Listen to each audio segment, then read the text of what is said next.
Kuria Kimani, the chairman of the Finance and Planning Committee of the National Assembly, is not in Nairobi today. He's somewhere, Okoh, talking to people, treating them as priority, and asking them their opinion, because the government is looking at, ways in which they want to make business easier, make your life easier, so that then you can give them more money.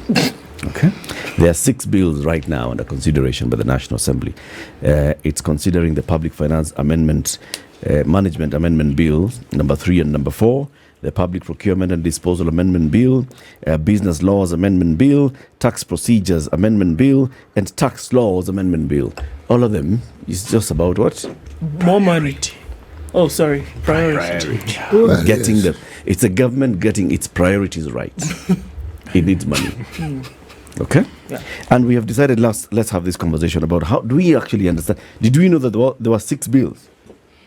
And Let's they're start seeking there, bills first of all. on the 6 bills. And what are these bills all about? There's 2 people who do everything that they do on a daily basis, thinking about budget. Their own domestic budget, hopefully, but national budgets as well. Okay? Dr. Abraham Rugo Muriu is the executive director at Bajeti Hub. When did you start calling it Bajeti Hub? The last time you were here, you told us something about it. So we were transitioning, and in July 26th, we officially changed our name from International Budget Partnership Kenya, formerly leaving the global organization, and now rooted Kenyan, Pan-African, and going deeper in the work of budgets. Okay. And that, Bajeti. Bajeti Kiswahili. The Bajeti. The Bajeti. Sounds even better. Bajeti. Like baguette. Should get local iterations. Yes. Karibu sana, Daktari, and Cuba Houghton, who is an economist as well at Bajeti Hub. Good morning. Good morning. How are you? How are you doing? I'm doing great. Very good. Good to have you here, Cuba. Thank you. Yeah, Cuba Gooding Jr. It has to go, It right? had to. I was like, okay, do I say it? Do I not? Okay, let me just. Okay. So we want to understand from you, this issue of all these tax laws and the amendment. And Cuba, it's good that you're here because you are in that age category called the Gen Z, right? Proudly. So let's actually understand from the Gen Z perspective, what do these laws mean? Because we saw what Gen Zs did the other day. We want to see whether we can understand whether they are going to do this. Whether we can relate what we saw with the understanding of these things. Yes. Right? Sawa, City, please welcome them with today's proverb. Yes. Our proverbs for last week, this week, and a few more weeks to come will be from Sub-Saharan Africa. We're in the country of Burundi, Republic of Burundi. Do not look up a tree. Well, do not look up a microphone. Do not touch a microphone. Do not breathe into a microphone. Okay. Do not look up a tree that you know you are not supposed to climb. Do not look up a tree that you know you are not supposed to climb. Do you know, this thing reminds me of some silly statement I heard where someone says, why do dogs chase cars they have no intentions of driving?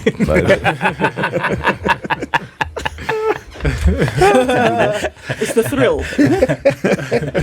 Yeah, that's a good one. Mm-hmm. Cuba, what's your interpretation of this proverb?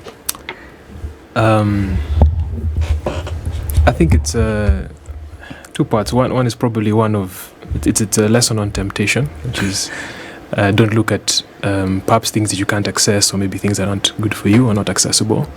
And the other one is just generally a principle perhaps of ambition, right? Don't try and achieve things maybe that are outside your reach, or that maybe you're not supposed to do. Mm-hmm. I think for me, I've been. It's really do not tempt fate. Do not try to push expectations for something that you definitely know you're not supposed to be focusing, like the kind of current conversation we are having. You don't provide services, but you still want to gain something out of it in form of taxation. You are not supposed to actually be eyeing that. But definitely, it's of course a stronger message on temptation and the things you desire that you should actually be focusing. So it's about focus on the right things. Focus on the right things. Yeah. Don't be too ambitious. So this particular bills are going through amendment now. They're to impact the current budget, is it? Correct. Okay, there's also another headline in the Business Daily about the next year's financial budget. Correct. Where, according to Treasury planning and what they're presenting, is they'd like to raise 2.732 trillion shillings as tax revenue in the financial year 2025-26. Currently, their target is 2.389 trillion shillings. That means they're looking to raise some extra 343 billion shillings, which will come in the form of our finance bill next year. 343 billion. How much did we reject this year? 344. 344. So basically, they're not giving up. 343 billion. I come here and say, Mom, can I get a sweet? No. Go out. Then come back. Mom, can I get a sweet? Okay, yeah, you've been a good boy. You haven't been, maybe. They're hoping that will happen. But let's start with the current ones. What is the story behind these 6 bills, Dr. Terry? Good. So first of all, I think it's important we put this in context that taxation is a form of revenue mobilization. The same way we go to your work, you are paid a salary. So taxation is supposed to help you raise revenues. And those revenues are not an end in themselves. They are supposed to help you do something, which in this case is provision of public goods, works and services. We call them just public goods in general.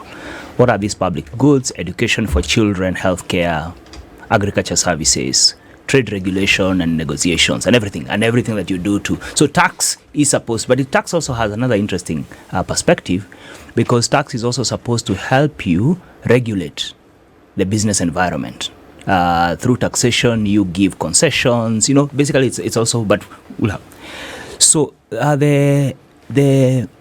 the 346, it was 346, 350, 346, finally 344 billion of tax collection. Because what happens is that we've been running an incremental budget. An incremental budget means that we come and look at the things we provided last year, and then we say next year we want to provide more public services. Sometimes it's not even want to provide more. There is a demand to provide more because population has gone up. Yep. As you know, we are increasing our population by averagely 1 million people per year. Yeah. So the population is going up. So the demand definitely will go up. And therefore, the taxation measures are supposed to help you raise more. Because the other alternatives is either you privately provision, so where people go and buy privately, or you borrow and provide for that, or you depend on donations from different actors. When this was rejected, we shoved off about 170 billion. So it's not the entire 344 billion that was put away. Remember the supplementary budget, it did not shove off the entire 344. Just shoved off about 170 billion. So we still continued with about 200 billion. The projections therefore right now are actually initially it was to raise 3.3 trillion, or rather to raise 3,300 shillings. Currently it's to raise 3,100 shillings, so 3.1 trillion. So you can see the difference is only 200 billion or 200 shillings. And therefore, it is not right to say that the 343 will just be a return of what we had. It's actually an increment. It's an increment. Wow. So between this year and next year, we actually, in fact, this year alone, the target from last year's collection, so last year is the year ended in June, is actually a 15% increment. So as we are talking with having shoved off the 160 billion, It's still more. It's still more. Okay. So government is cash strapped. And we can come, when I was last here, we discussed that the cash strap is sometimes more theoretical than practical, because there are other ways you can deal with it. But it's approaching this issue purely from a revenue problem. So it's basically saying City has decided he must drive that car, whatever that car is. He has some 3,000 shillings, it costs 5,000 bob. He's being encouraged, kuna magari ya 3,000. But he's decided, no. I can't see those ones. Those ones are my neighbor. Who drives them even? How am I supposed to even park? Where do you park such cars? So he's decided he must get to this 5,000 bob. In other words, instead of addressing his expenditure challenge, he insists now, you guys are the ones, you lazima mnichangie. You guys, if you're my buddies, you must help me raise this 2,000 bob. because there's no way I'm sleeping without driving that. So when you approach this purely, and that's the genesis of all these bills. The bills are supposed to help you raise more money to be able to, of course, cash trap, because debt payments and everything is coming, but they and of course create some reliefs, because there are also some reliefs, and we can discuss a bit more in detail about reliefs and challenges. But that's the context in which we are coming. But remember, when people are rejecting and saying we don't want this taxation, Kenyans were not saying we don't want to pay tax. No, I can't remember.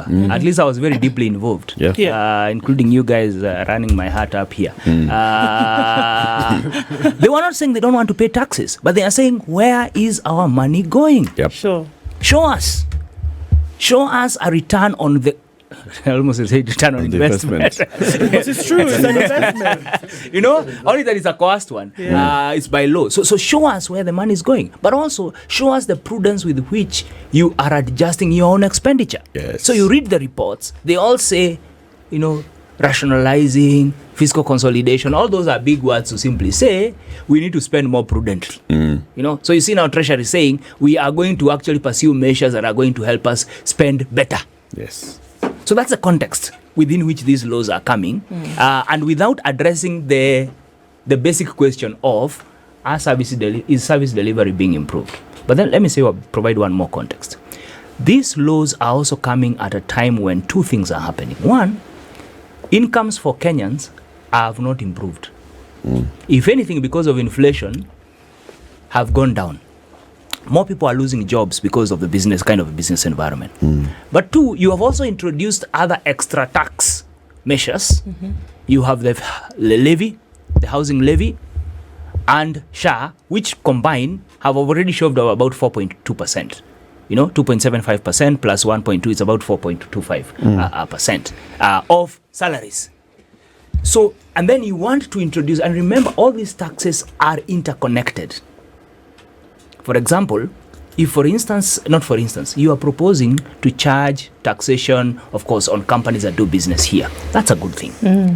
But the business they do here, who do they charge that business to? It's Kenyans. It's a consumer. It's a consumer. So when you say you increase, digital tax from, the 2.5% to about, I think, 1.5%, basically that cost will be also transferred. So all these taxes are interconnected. And especially that environment where the business environment is not necessarily improving, then you need to think, okay, so what exactly are we doing? But the last context is already the numbers from KRA are showing that income-driven taxes are going down. So income tax is targets were not met. VAT, which is basically an indicator of consumption of goods being big. So that's the context in which these laws are being discussed. On one hand, government needs money. Yep. Perhaps there are better ways to get that money. On the other hand, the people you're trying to get money from also need money. That's the context. Cuba. So as young people, we saw, and that was a beautiful thing that happened, that with the Finance Bill 2024, we saw many young people just going through the Finance Bill and seeking to understand and also explaining to others, this is what they're proposing on digital services, this is the impact of it, this is what they're proposing on this and the other, and this is what it means. Do we see the youth actually getting involved here? Do they know that there are 6 bills in consideration before Parliament now that could impact taxation? Probably not as much as before. So I think one of the feelings that comes about when you find out about these new tax laws is a convoluted sense of deja vu, right? Because you understand generally that the taxes are being increased. And you also understand that, there's this kind of urgency, like Dr. Rugo has mentioned, that necessitates the government to collect more tax. But it seems as though now it's on multiple fronts, right? So now before we had one finance bill that had everything, like an omnibus bill with all the proposals. But now there seem to be 6, right? Or 4 tax-related, I think 2 general for public finance. And so I think the Gen Zs or, the young people have not been as quick to pick up on the different proposals that have been coming about, and also so of course when you're doing an analysis, or what was happening during the finance bill is that you go into the finance bill, you see the implications on the Value Added Tax Act, for example, or the Income Tax Act, or the Excise Duty Act. But now, of course, you have to go into 3 bills and then go into 6 more laws or 6 more acts. So it is a bit more difficult. And so we've not even seen the translation of these different analysis. So it's something that we saw on TikTok and on Facebook and other platforms. So that's definitely not picked up. But of course, something is different about this time, right? So we see that the government seems a bit more willing to explain itself, to justify. So as opposed to just putting a notice and saying, submit your memorandum, as it normally does, there was, I think, a 4 or 5 page notice just explaining the proposals. Yes. Even if you look at the back so normally when you're reading these bills, at the back there's a memorandum that shows a summary of the proposals.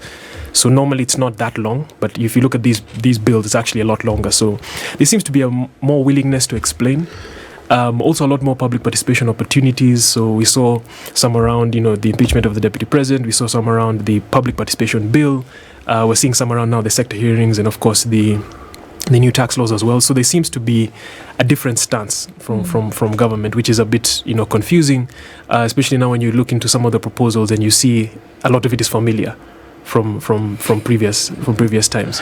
But of course it's a positive, it's something to celebrate, because there are these now the opportunities. So that now I think what Gen Zs and the young people did, and the citizens of Kenya who were there, is they set a standard for how we want to be involved in public finance particularly. And we do hope that actually contributes to now more meaningful engagement as opposed to just being given a platform. And so we're looking forward to the reports that come out of these public participation meetings. We look forward to the different the communications we're to hear this week. I think the president to speak on Thursday, just to see what how much of what we are saying and how much of what we have been saying is actually going to find its way into policy and into these important discussions. How much do you think it matters? And I know it's a strange question, but how much do you think it matters that essentially I'm going to tell you what I'm going to do, I'm going to tell you how I'm going to do it, I'm going to tell you with whom I'm going to do it, but the very stuff of what I'm going to do, based on what Dr. Rugo said earlier, in terms of what people are uncomfortable with, how you are using the money, what you're using it for, and how or not you choose to report on this expenditure. Which is more important? Which should have more importance? That you're telling me what essentially you're going to do or not do, or the very stuff of how you spend a nation's money, which makes people poorer, puts people further into debt, just essentially erodes the very, foundation of a country's, economics. Which is more important?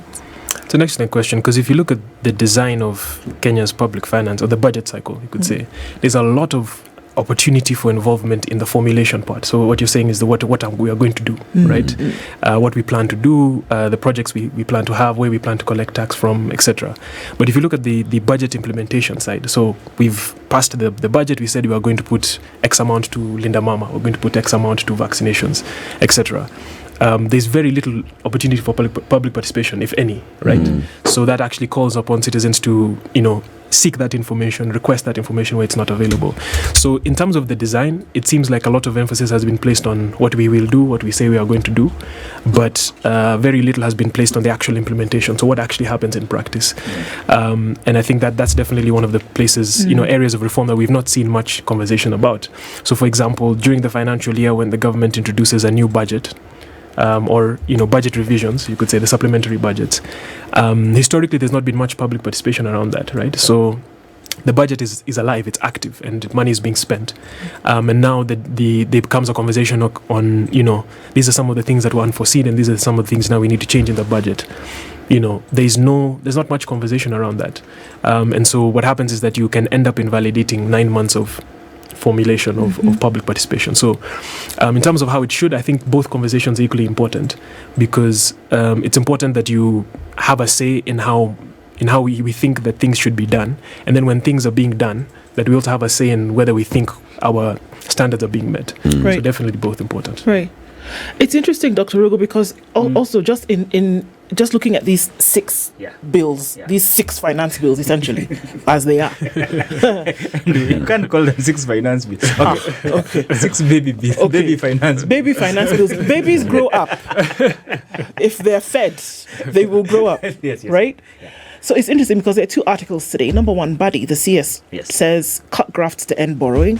Right? That's if you're going to stop, if you want us to stop borrowing money, stop corruption. And Kenyans have also warned the Treasury, do not misuse taxes. This is in line directly with what we are seeing with the 6 baby bills, right? So there is an outcry that people seem to be aware that, okay, we know that this has happened before. We're not going to allow it to continue to happen in this manner. We had a conversation before about what really needs to happen so that even, yes, we know that taxation is a form of revenue. It's necessary.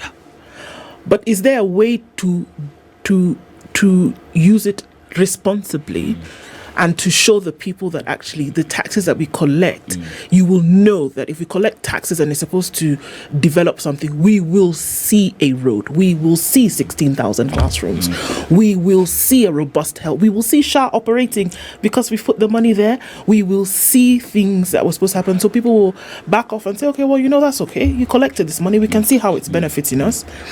Is there a way to do this responsibly? No, there is. And I think, first of all, it's not rocket science. Because one, let's call it for what it is. I mean, Badi is using all the right words. I hope he has all the energy and the support to actually follow through with this, because graft is a big problem. Theft of public resources. We go around it, economic crimes, and then treat it with some, some beautiful gloves, as though it's a surgical procedure. It's not a surgical procedure. We know what needs to be done. Ndu, if today you disappeared with this machine after work, the group knows what to do with you. Yeah. I mean, there will be no discussion. I mean, they won't call you to ask you, under what circumstances? Do you really need it? No, might you, what forced you, is it that your TV broke? How can we be of help? No. You will be discussing all those things from behind So unless rule of law is enforced, because what are you saying? NHIF, let me use that example. NHIF is now out but in, you don't know, whatever it is. But we did a study on NHIF, and biggest challenge with NHIF was graft. Period. It was known. I mean, those numbers did not enter themselves that a clinic, a clinic smaller than, has more surgeries than KNH. I mean, somebody entered those numbers. Right. And they entered them in a machine that has a number, that has an IP address. It is known who was using that machine. So why we don't take action on that? And then you go up the education, even in the education sector, we know who, capitation doesn't get to schools, or books are not being bought. For me, that is a starting point, because all countries we admire have one thing in common: rule of law. It's not that there are no thieves there. They are there. But they know that there are consequences. We have made graft very cheap. There is no cost. And the more you steal, looks like the more, you become the king of the streets, and all that. So for me, that's a starting point. But the second point is that we have systems in place, even as we address that basically, so we have a very long budget process. We have a very extensive and expensive IFMIS, Integrated Financial Management Information System. It has been altered many times, especially on two modules of it have always been a matter of debate, the procurement module and the payment module. Everything else seemed to work until there. The day of payment is either there is no electricity, the computer is down, we have to pay manually. By following through those systems, it basically means, because what it was supposed to do is, when you budget, you enter the numbers. Yeah. When you get the service for the time for the service to be provided, you key in the numbers. When it comes to time for paying the contractor, you pay through the same system, because the bank details are supposed to be there, and therefore there's very minimal, knowing CT who is the accounting officer, knowing who is the procurement guy, I know a guy kind of a thing. There's not much of that. Yeah. Following through with that already starts to make sure. But thirdly is just the professionalism of providing the services at the cost for which. Why is it that we are crying, as much as we are crying about SHA, we are crying about education sector, but we also have some significant absenteeism of public officers. At one study, actually, in health services, I think we were an average of about, I think it was about 53% absenteeism. What? People who don't show up in some facilities for at almost half. That's basically almost half the year. That's ridiculous. No, it is. It's there. The report is there. And it's so the question is, why is it that these people? You are you go to a health facility, because then the leading challenges, especially in healthcare, over and above the financing, which is a big one, is either the person who is supposed to provide the service is not present, or the facility itself does not have the necessary equipment, or the people cannot afford that particular service. So it's there. So you're dealing with issues that are behavioral in nature, but we are trying to make them technical and give them some new language, Yet it's a matter of rule of law. It's a matter of professionalism. It's about, standards and ethical standards of work. You cannot show up here at 6:30 every day and people are not supposed to understand. You have a contract. You have an agreement. So, which for me then starts to show Kenyans that the services that we want are actually being provided. Because service provision, Kenyans do not interact with public finance or with government at the point of hearing government exists. No. I interact with government when I take my child to school. I interact with government when I drive my car. Because that's the time when now I go, the road is either good or there's a pothole. If the road is good, I'm happy. I interact with government when I go to a police station. And I need to process. I interact with government when I go to court. That is my point. So that point of service delivery becomes the most... point of interaction. That's a point of interaction. And that's a point where this government must be focusing on. But that's where people are crying. And we are discussing matters of public finance. So there are two things happening. Right now, the National Assembly Committee on Finance and Planning is listening to the public and taking their views on 6 bills, amendment bills that have been proposed by the National Treasury. The Public Finance Management Amendment Bill 3 and 4, Public Procurement and Disposal Amendment Bill, the Business Laws Amendment Bill, Tax Procedures Amendment Bill, Tax Laws Amendment Bill. And from tomorrow, the National Treasury has already said tomorrow something is going to be happening.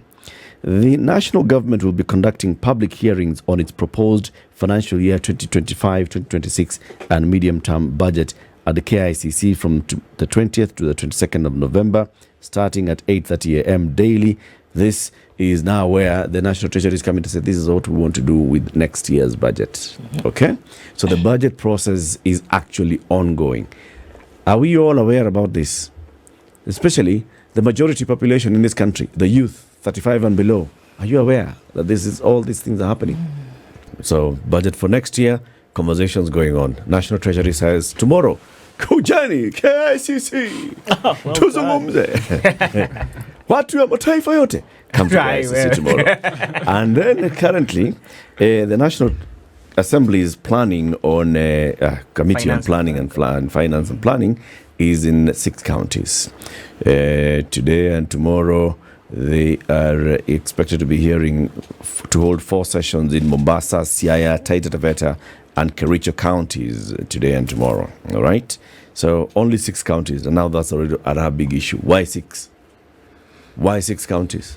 That's sampling. Yeah? But they need to explain to us how but give it to them. I think let's appreciate when there is. So the National Assembly started a process 2 years ago of going around. So they've been actually every year they pick different counties. Okay. They've been going around especially the Budget Appropriations Committee, for many reasons. Though now they cannot justify after the impeachment, they proved that within a weekend they actually they can have sittings on one single day. One single day in every county. Yes. So we can no longer excuse them. But for this one, they actually have been going through. So they've been doing it rotationally. Yes.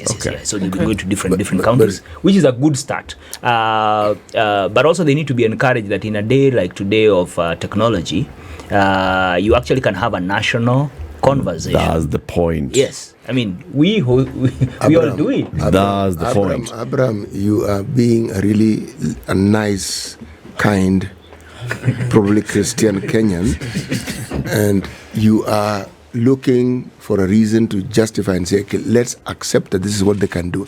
Actually, no, not really. Yeah. I cannot agree with you there.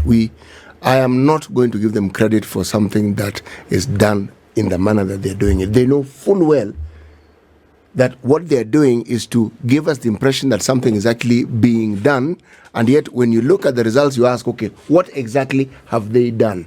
They've been going around the country. They went around the country and came up with a finance bill that people reacted to. So what did they do? What did they learn? What did they hear? Or are we saying that what they heard and what they took in is what led them to come up with that finance bill? That's one. Two, when you look at the way this particular parliament has behaved, there is absolutely nothing that this parliament comes up with that must not... everything they come up with must be looked at through a microscope. You must look at every detail. Yes. Because there's usually mischief afoot somewhere. It's just that you can't visibly see it. It may appear to be microscopic. I'm saying this because if you look at some of the things that they have accepted, like government spending, you ask, wait, folks, we are already in a deep enough hole, and you're saying that it is okay for us to borrow money to spend more. Surely, is there not a problem here somewhere? There's a problem. And the point I was saying, I applaud them for going out to listen. I don't. I don't. Yeah, which I encourage, and I think it needs to happen. That's why I said, Abraham, you're a nice person. What they are doing with that is where we are beating them, and we must continue to beat them, because even when I mean it's painful, because when they don't act on the proposals of Kenyans, which really has been our cry, then we have a big problem. So on that I agree with you. Yeah. On that front I completely agree with you. So I mean, then for you, Cuba, so because this is where the rubber meets the road, isn't it? Yeah. There's a lot of time that's currently being spent asking questions about what Kenyans think about how essentially you're going to use their money in the next 1 year. But that will you actually take the considerations of Kenyans into the decisions that you make? And isn't that where then it really matters? That you have to say, okay, fine, Kenyans have told you we want to see that if you said we're going to collect tax to be able to do this, because essentially that's what you're doing. You're coming back to mum and saying, can I have the sweet? So if we give you the sweet, right, how are you going to ensure that what Kenyans have said you do with this little morsel of goodness that we've given you, that you will actually make it count for something? So does that, and we come back to then, isn't that what really matters? And how can we be sure that what Kenyans are saying right now will actually be put into practice? Because that's why June 25th happened. Exactly. Yeah. And I think it is possible to side with CT here, which is that even though those public participation opportunities sometimes are made available, there's of course a question of the quality, right? So if you look at the amount of time that's been allowed for the sector hearings that will be happening Wednesday, Thursday and Friday this week, I think it's an hour 15 minutes. An hour 15 minutes per sector. And you see, those are 10 sectors. Within those sectors, there are probably hundreds of programs and sub-programs, right? That someone may be, interested in or may think is important. So it is an important question that we do need to face, which is how do you move a nation forward in a way that's reflective of the interest of everybody?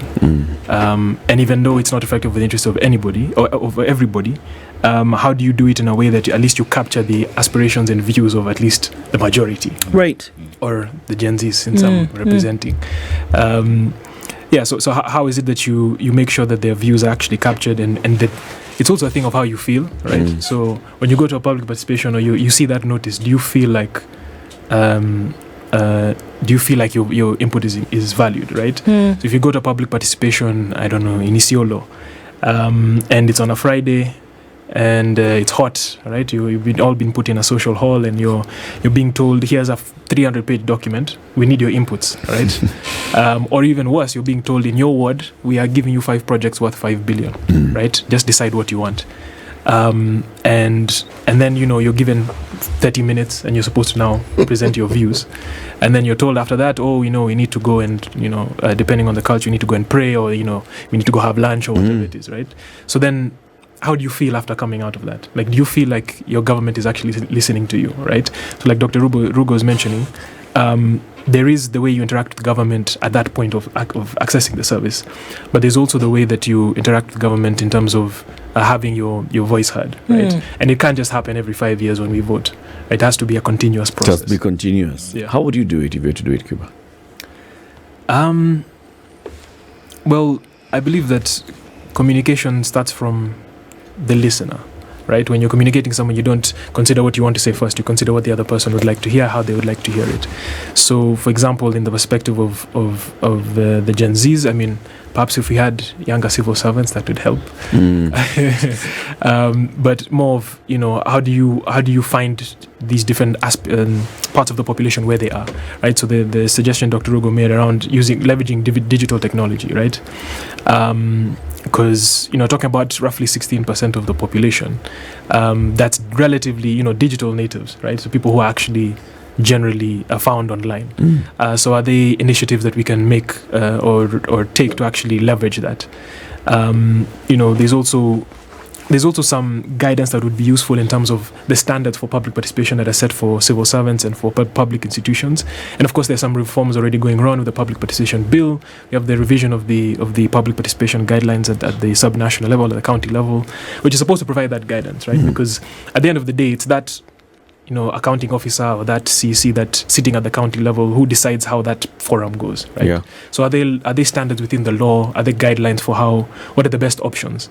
Because even within a specific county, like for example Isiolo, you're dealing with many cultures, right? So there definitely needs to be an understanding of what is the best way to hear the Kenyan population, but also what are the guide rails that we can use, or what options can we actually have for that? Yeah. And that's why now the ZKE campaign that we've been talking about and we've been involved in is dealing with this. So you're talking to a majority youthful population. Yeah.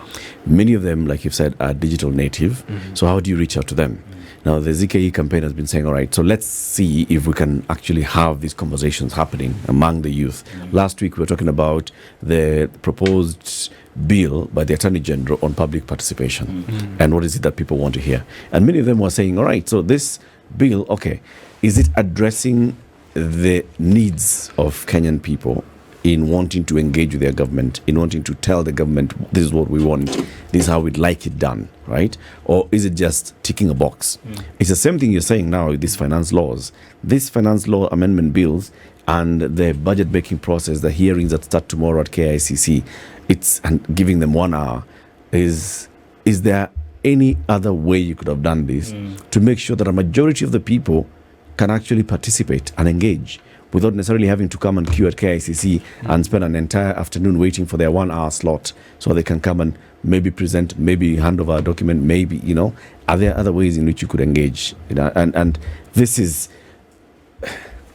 Ben Omolo is saying maybe what we should actually think about is, because the president is coming to address Parliament on Thursday with the expected State of the Nation address, he should first of all come and tell us what he has done with the budgets in 2023-2024. Correct. Before telling us what he'd like to do with the next year's financial budget, right? Yes. Come and account to the people.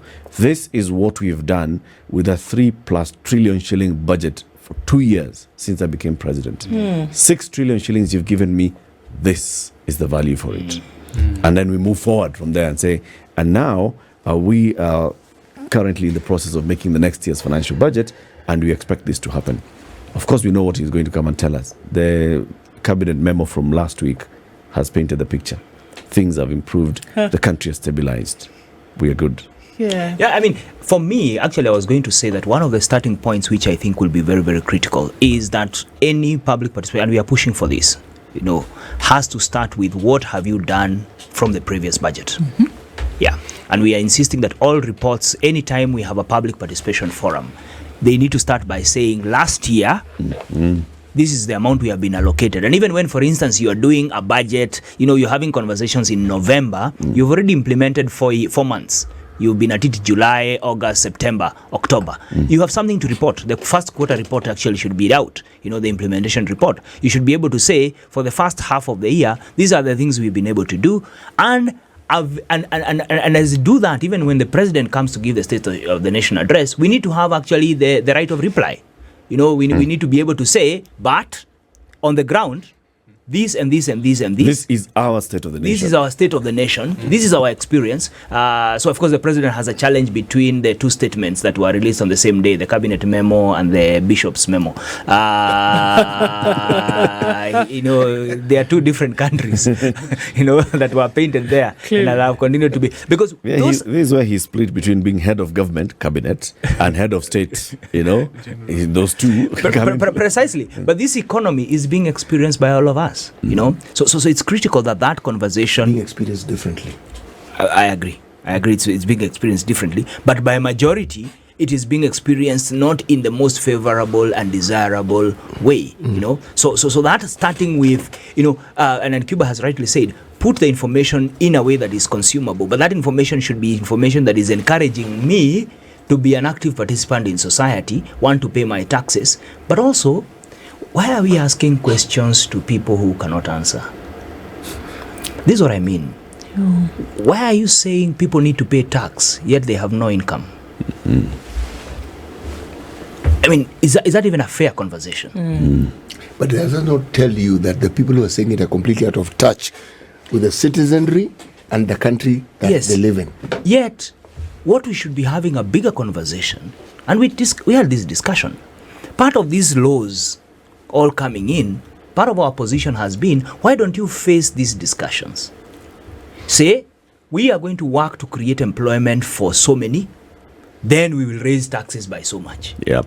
So it's that then you're not taxing me.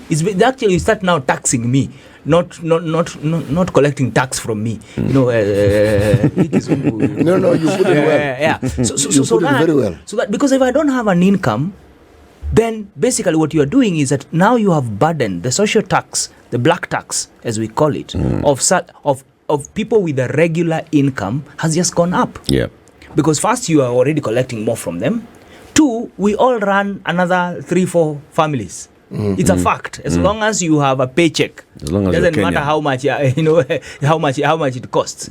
Our brothers and sisters across the world also do remittances, which almost are matching how much we borrow. Sometimes, Yep. because they are significant. Yes. And that money is coming because of the needs. And some of these needs are not needs you can wish away. They are not made up needs. They are real.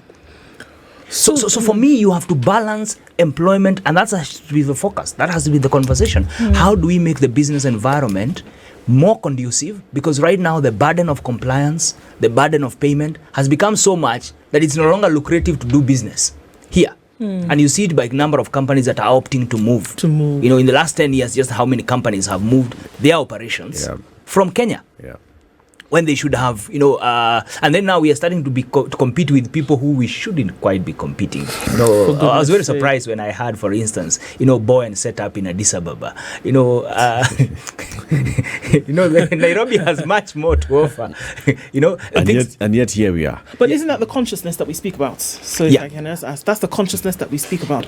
That then it would appear that then in another jurisdiction, that consciousness then exists. Yeah. Whereby they see and they can understand that certain policies then must be implemented in a certain way to have things done. Correct. You can't steal the thing. You can't steal the goose and expect that the egg on its own is going to.